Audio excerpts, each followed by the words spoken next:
Wakun lan dadiya sira iku qoni'an wong kang nrimo. Wakun lan dadiya sira iku qoni'an wong kang nrimo takun mongko dadi sira. Takun mongko dadi sira iku askaron nasi luwih syukure menungso. Iku askaron nasi luwih syukure menungso. Wa ahibba lan seneng sira. Wa ahibba lan seneng sira linnasi maring menungso. Wa ahibba lan seneng sira linnasi maring menungso ma ing garang tuhibbu kang remen kang demen sira. Tuhibbu kang demen sira li nafsika maring awak dhewe sira. Li nafsika maring awak dhewe sira takun mongko ana sira. Takun mongko ana sira iku mukminan wong mukmin. Iku mukminan wong mukmin. Wa ahsin lan agawe bagus sira. Wa ahsin lan agawe bagus sira. Lan berbuat baiklah. Mujawarata man ing tanggane wong. Mujawarata man ing tanggane wong jawara kang nanggoni sapa man. Jawara kang nanggoni sapa man ka ing sira. Jawara kang nanggoni sapa man ka ing sira. Takun mongko ana sira, takun mongko dadi sira iku musliman wong muslim. Iku musliman wong muslim. Wa aqillah lan menyedikitkanlah sira. Wa aqillah lan menyedikitkanlah sira atau meminimalisir sira abdihka ing guyu ing tertawa. Fa inna kasratat dhihki mongko satemene akeh guyu. Fa inna kasratat dhihki mongko satemene akeh guyu iku tumitu iso mateni apa abdihku. Iku tumitu iso mateni apa abdihku al-qalba ing ati. Al-qalba ing ati. Qala wastahu sapa Abdullah ibnul Mubarak, Abdullah bin Mubarak. Izharul gina utawi nglairaken kecukupan. Izharul gina utawi ngetokaken kecukupan fil faqri ing dalem waktu fakir. Fil faqri ing dalem waktu fakir iku ahsanu luwih bagus. Iku ahsanu luwih bagus minal faqri tinimbang fakir temenan. Iku ahsanu luwih bagus minal faqri tinimbang fakir. Nah, yang ke-8 terusan dari makalah yang ke-3. Ada 10 hal yang harus disertai dengan 10 hal yang lain. Baru itu menjadi sebuah kebaikan menurut Umar bin Khattab. Yang ke-8 adalah kefakiran. Fakir itu kan sebenarnya bagus. Tapi kalau fakirnya itu selalu tidak siap dengan dum-dumane Gusti Allah, dengan pemberian Allah, maka kefakiran yang menimpa dirinya itu menjadi sebuah kejelekan, menjadi sebuah durhaka kepada Allah. Jadi yang ke-8 itu adalah kefakiran yang disertai dengan qanaah. Kefakiran yang disertai dengan qanaah. Orang yang fakir itu artinya membutuhkan. Orang yang membutuhkan kemudian dirinya itu merasa cukup di dirinya itu merasa dengan adanya pemberian Allah itu tidak merasa kurang, tidak merasa terus kurang. Itu namanya qanaah. Ya, seandainya ada orang yang fakir, kemudian dia tidak bisa menerima bagian yang telah ditentukan oleh Allah, maka kefakiran itu akan menjadi sebuah kejelekan bagi dirinya. Sudah fakir, kemudian tersulok lah, sudah ngeledek, mari ngono muring-muringan. Nah, seperti itu ya. Terus ngeledek, mari ngono muring-muringan. Wong ngeledek itu kan idealnya itu lemah lembut. Kemudian orang yang ngeledek itu pastinya orang yang membutuhkan bantuan. Orang ngeledek itu kudu lemah lembut, gak muring-muring. Wong ngeledek muring-muringan, ya tambah gak oleh apa-apa. Nah, orang fakir tapi tidak qanaah. Orang fakir tetapi tidak mau menerima apa adanya, itu namanya orang fakir yang terus kurang. Makanya Kanjeng Nabi Muhammad Sallallahu Alaihi Wasallam di dalam hadis beliau bersabda, kun wari'an takun badan nasi. Jadilah kamu orang yang wirai. Jadilah kamu orang yang wirai. Apa wirai itu kemarin? Apa? Ijtinabul mahdurat. Menjauhi segala apa yang dilarang oleh Allah, itu namanya wirai. Kun wari'an, jadilah kamu orang yang wirai. Takun a'badan nasi, maka kamu akan menjadi manusia yang paling tekun ibadahnya. Jadi orang yang wirai, orang yang menjauhi segala larangan Allah, itu akan menjadi orang yang paling tekun dalam melaksanakan ibadah. Berarti kita harus introspeksi diri, kita itu ibadahnya tidak bisa istiqomah, kita itu ibadahnya kurang maksimal, berarti kurang dalam wirainya. Ijtinabul mahduratnya itu kurang maksimal. Karena yang namanya ada akibat itu pasti ada sebab. Wa kun qani'an takun asykarun nasi. Kata Kanjeng Nabi, jadilah kamu orang yang qanaah, orang yang teriman.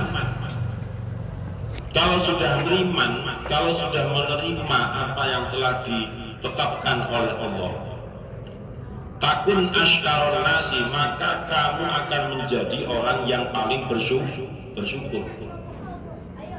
Orang yang qanaah itu adalah orang yang bersyukurnya sangat banyak. Orang yang bersyukurnya itu selalu, orang yang bersyukurnya tidak ada henti-hentinya. Dapat rezeki berapapun disyukuri alhamdulillah. Bisa makan disyukuri dengan alhamdulillah. Bisa minum ya disyukuri dengan alhamdulillah. Bisa berjalan disyukuri dengan alhamdulillah. Nah, orang yang qanaah itu kaitannya dengan syukur. Karena orang yang qanaah itu selalu memikirkan nikmat Allah yang tidak hanya dalam bentuk materi, tetapi yang dipikirkan itu adalah nikmat-nikmat Allah yang berupa non materi. Contoh kesehatan, nafas kita bisa menghirup setiap detik, setiap saat, mata bisa berkedip terus. Coba mata itu melolo, lah itulah syaratnya mesti kena. Telinga masih normal, itu bentuk-bentuk non materi. Tetapi kebanyakan kita, kebanyakan orang itu bersyukurnya ketika hanya mendapatkan rezeki yang berupa materi. Itu yang menyebabkan manusia sering tidak mau bersyukur. Makanya Kanjeng Nabi itu menganjurkan kepada umat Islam ketika bangun tidur itu sudah berdoa, Alhamdulillahilladzi ba'dama amatana, terus wa ilaihin nusyur.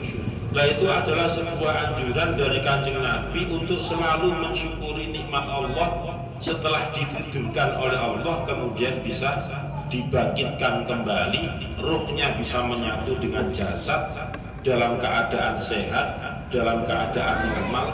Itu sebuah kenikmatan yang tiada tara kalau dipikirkan seperti itu. Tapi kebanyakan dari kita itu mikirnya selalu rezeki dari Allah berupa materi, baru ngomong alhamdulillah gitu. Jika ini jone pentol, kemudian baru mengucapkan alhamdulillah. Jika ini koncone minum misalnya, ya baru bersyukur alhamdulillah.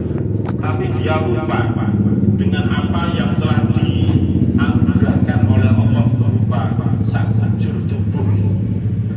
Sakujur tubuh itu kita hitung satu persatu, enggak ada apa-apanya. Syukur kita itu sangat kurang. Makanya jadilah kita itu menjadi orang yang bersyukur, selalu bersyukur.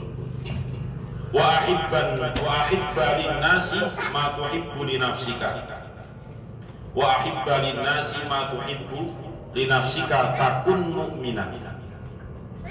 Yang namanya orang mukmin itu adalah orang yang mencintai orang lain sebagaimana dia mencintai dirinya sendiri. Itu namanya orang mukmin. Karena al-mu'minu lil mu'mini kal bunyani asaddu ba'duhu ba'dan. Jadi ibaratnya antara satu orang mukmin dengan orang mukmin yang lain itu seperti bangunan yang saling mengokohkan satu dengan yang lain. Itu ibaratnya.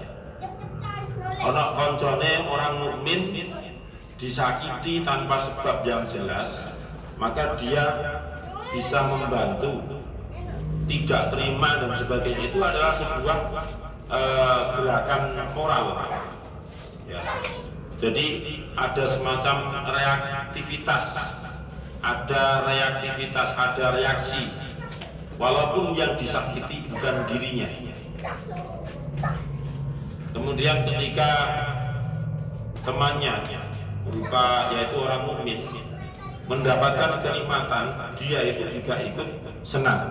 Itu namanya al-mu'minu lil mu'mini kal bunyani yashuddu ba'duhu ba'dan. Jadi saling menguatkan.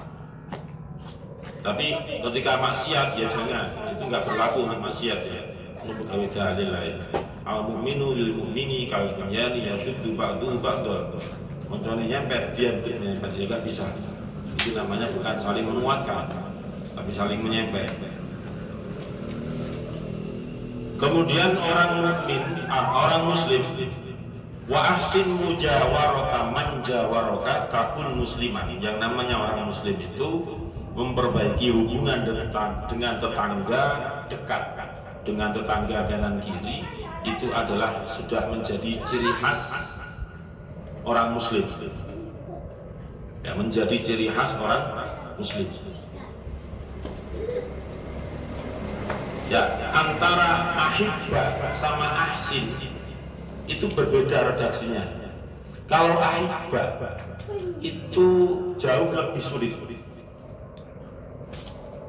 Tapi kalau ahsin itu lebih mudah dibandingkan dengan ahibba. Saya contohkan misalnya Saubik itu punya masalah dengan Davi, masalah cewek, rebutan. Kemudian sampai bertahun-tahun nggak pernah nyoba. Naudzubillah.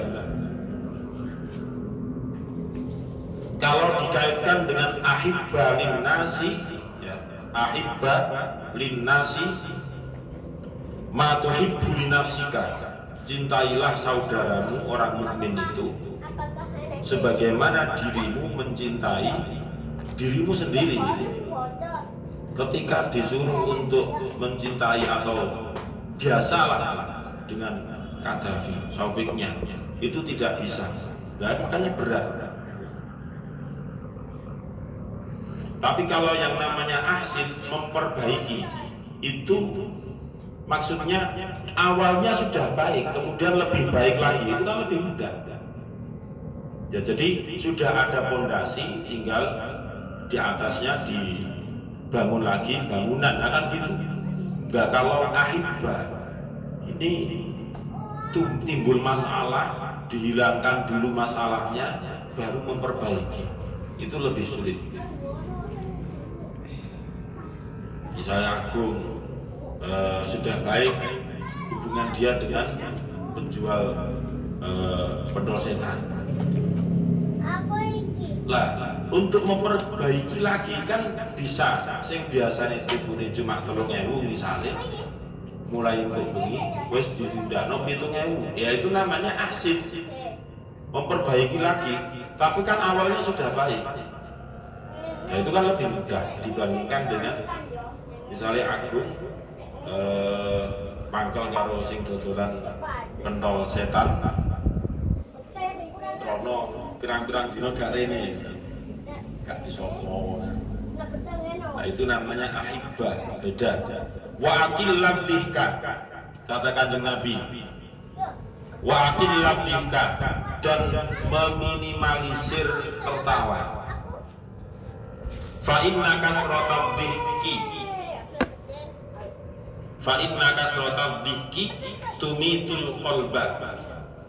Karena orang yang banyak tertawa itu akan menjadikan hati itu menjadi mati.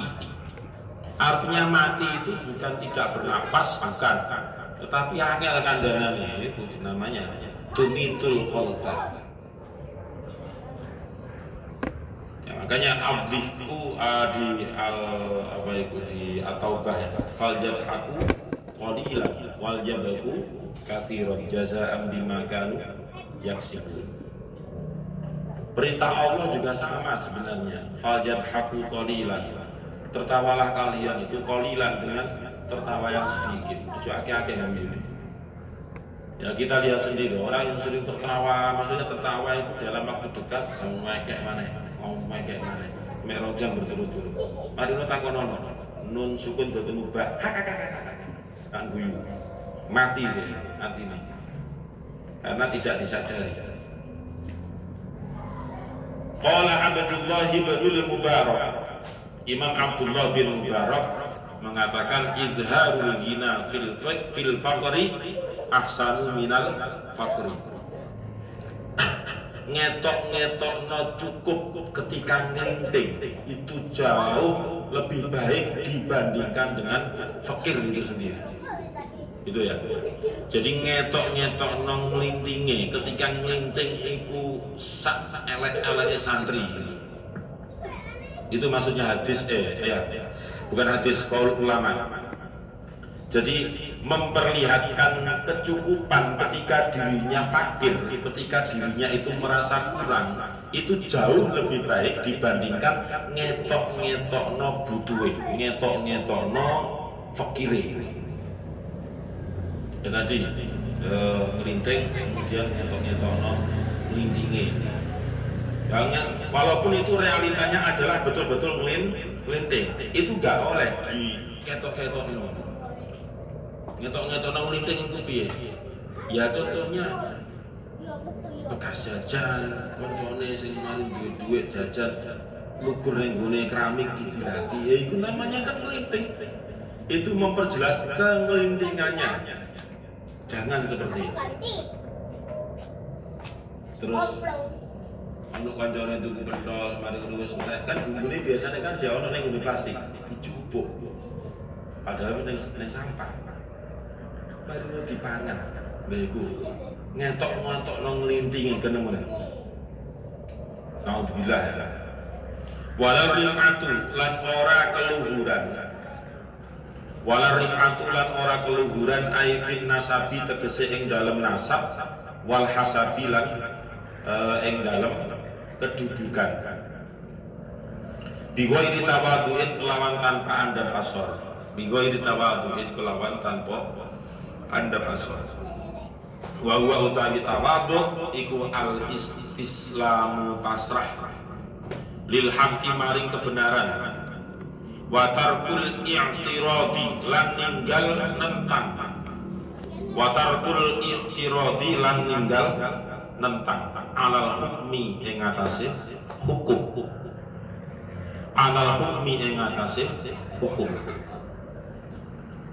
Yang ke-9, yang namanya kedudukan yang tinggi atau nasab yang baik itu tidak bisa dianggap baik kalau tidak dibarengi dengan yang namanya ketawaduan. Nasab atau kedudukan. Nasab itu kan kaitannya karena mbah bae atau orang tuanya itu bagus nasabnya, entah itu keturunan rojo, entah itu keturunan Brawijaya, entah itu keturunan Habaib dan sebagainya. Kalau kedudukan itu misalnya dia itu jadi ustadz, dia itu jadi kiai, dia itu jadi sekdes, dia itu jadi kades, dia itu jadi itu semuanya itu harus disertai dengan tawadhu. Tanpa didasari tawadhu ya nggak ada apa-apanya, nggak ada apa-apanya. Misalnya ada anaknya kiai kok itu, yo kiai kan gak baik, dia kan enggak. Urusan nanti sing dandani bapak yo, itu urusan nanti. Sing penting kan saiki sing ketok moto iku piye kayak begitu. Makanya yang keturunan yai, masih bapak ketua torekot Naksabandiyah wal Qadiriyah misalnya, ya biasa aja. Nggak usah minta itu aku ini anaknya itu kantor rekod, nggak ada imbasnya ke orang lain. Aku anaknya bupati terus aku anaknya bupati. Nah itu namanya tawadhu. Jadi tawadhu itu tetap anda asal, nggak memperlihatkan iki lo enggak. Yang namanya tawadhu itu bagaimana? Ya istislamu lil haqqi wa tarkul intiraq alal hukmi, yaitu menerima kebenaran dan meninggalkan atau menjauhi yang namanya menentang terhadap hukum yang berlaku. Itu namanya tawadhu. Kalau misalnya Habib beda motoran, misalnya Habib itu adalah anak dari seorang jenderal bintang 7. Padahal bintangnya ini bintang 5 tok, ya bintang 7. Numpak beda motor, gak bawa SIM, gak bawa helm, gak bawa STNK. Kemudian kenapa dibrok, ditilang oleh polisi. Selamat malam Bapak, bisa minggir sebentar? Maaf, mengganggu perjalanan Bapak. Mohon maaf Pak, bisa ditunjukkan kartu-kartu seperti SIM dan surat-surat penting lainnya? Digawa Bapakku, katanya lampu. Itu namanya bighairi tawadhu'in ya, seperti itu, kan tawadhu, ngandalan Bapaknya. Ya itu namanya bighairi tawadhu'in ya supaya ngono. Kalau dia posisi salah, ya wis salah. Jadi mohon maaf Pak, saya salah, saya siap ditilang. Nah itu namanya gentle. Jadi orang tuanya bangga punya anak seperti itu. Masuk melanggar tapi mau bertanggung jawab atas pelanggaran yang dia perbuat.